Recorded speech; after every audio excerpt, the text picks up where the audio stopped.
पूर्व राष्ट्रपति डॉक्टर सर्वपल्ली राधाकृष्णन की 136वीं जयंती देश भर में शिक्षक दिवस के रूप में मनाई जाती है। पंचकुला के इंद्रधनुष ऑडिटोरियम में शिक्षक दिवस का राज्य स्तरीय कार्यक्रम आयोजित किया गया, जिसमें हरियाणा के राज्यपाल बंडारू दत्तात्रेय ने मुख्य अतिथि के तौर पर शिरकत की।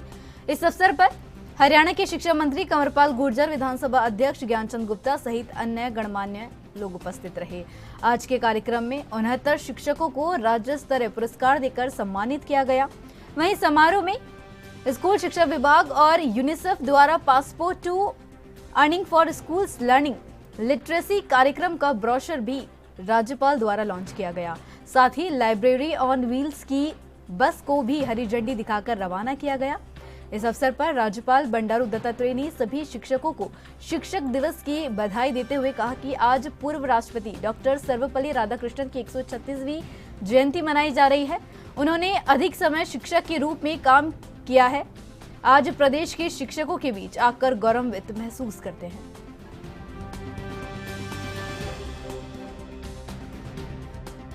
आज देश भर में डॉक्टर सर्वपल्ली राधाकृष्णन जी का जन्म दिवस के अवसर पर शिक्षक दिवस मनाया जा रहा है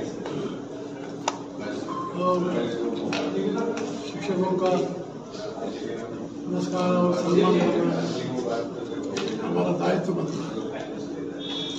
इसलिए आज राज्य सरकार, हरियाणा राज्य सरकार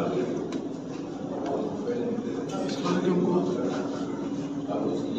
इस संदर्भ में भी उन्होंने फाइनेंशियल इंक्लूजन का नया जो है विद्यार्थियों को सिखाने के लिए प्रारंभ किया है। ये बहुत अच्छी बड़ी कदम है, इसलिए कि जो अनुनादन जितने भी नैपुण्यता है, स्किल्स है और बैंकिंग सेक्टर है, दूसरे देश में ऐसे सारे विषय जो है उनको अच्छी जानकारी लेने से आगे इसमें वो बढ़कर रोजगार प्राप्त करने के लिए बहुत ही सुलभतर मार्ग हो सकता है। डॉक्टर सर्वपल्ली राधाकृष्णन जी की स्मृति में शिक्षक दिवस पूरे देश में मनाया जाता है।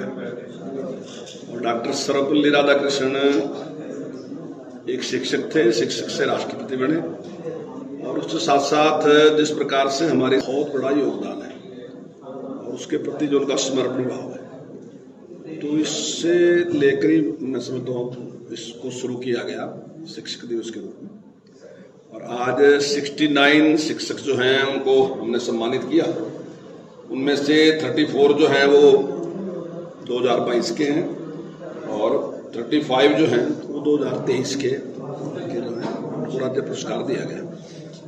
और आज जो ऐप भी जारी, जो पोर्टल में जारी किया गया, इसमें हमने जो फाइनेंशियल विषय हैं उनको लेके, ताकि बच्चे उसमें उसका लाभ उठा सके और भी कुछ ज़्यादा जानकारी ले सके। और यूनिसेफ के साथ मिलके हमने इस प्रोग्राम को चालू किया और यूनिसेफ ने हमें आमंत्रित भी किया अपने प्रोग्राम में।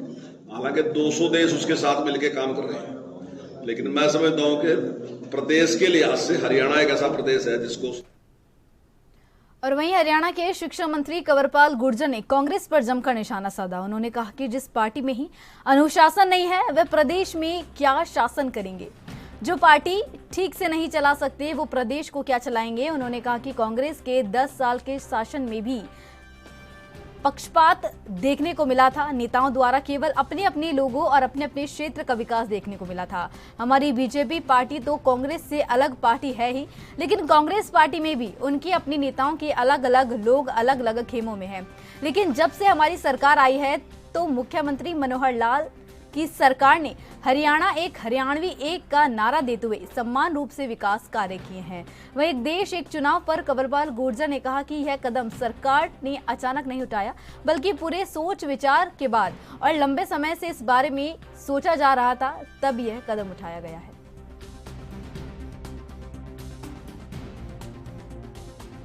अपने यहाँ अनुशासन नहीं है तो वो प्रदेश में क्या दे सकते हैं? तो स्वयं एक ठीक से पार्टी नहीं चला सकते। जब पार्टी को ठीक तरीके से चला सकते हैं, उससे प्रदेश को कैसे चलाएंगे? तो जिस प्रकार का पक्षपात पहले किया गया, 10 साल कांग्रेस का शासन रहा, तो आप उसमें देख लो कि जिस प्रकार का पक्षपात होया कि ये मेरे लोग हैं, ये फलाने के लोग हैं, उनकी पार्टी में भी हमें तो आप छोड़ ही दो, हमारी पार्टी अलग है, लेकिन वो तो अपनी पार्टी में भी ये उसके लोग हैं, ये उसके लोग हैं। अगर इसके लोग हैं तो काम होगा, उसके लोग हैं तो नहीं होगा, हमारा तो छोड़ ही दो, हमारा तो कहीं काम करना उन्होंने।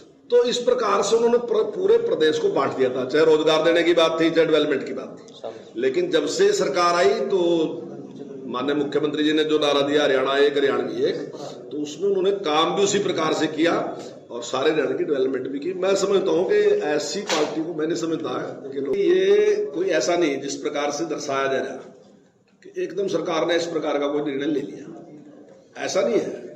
1983 में मेरी डेट ये सही है, 1983 में भी चुनाव आयोग ने भी सरकार से इस प्रकार का निवेदन किया था कि इस प्रकार से पूरे देश में एक साथ चुनाव होना चाहिए।